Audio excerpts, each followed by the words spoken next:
Hey everyone, in this video I want to show you how to add music to your Snapchat story like this.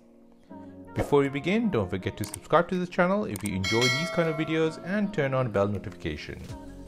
As always, make sure your Snapchat app has been updated to the latest version by going into your App Store or your Play Store. Okay, now open the Snapchat app, and now in the camera view you'll see the music symbol at the top right of the screen. Tap on it. Select your song from the list or the category above. Unfortunately, there is no search function. Once you've selected the song, now you can select the portion of the song you want to include on your Snapchat story. You can swipe left or right and then press the play button to preview the song.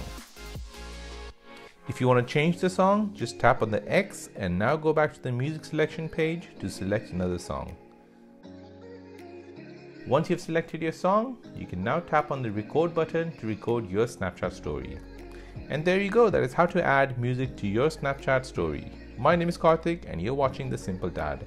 Thanks for watching, see you in the next one.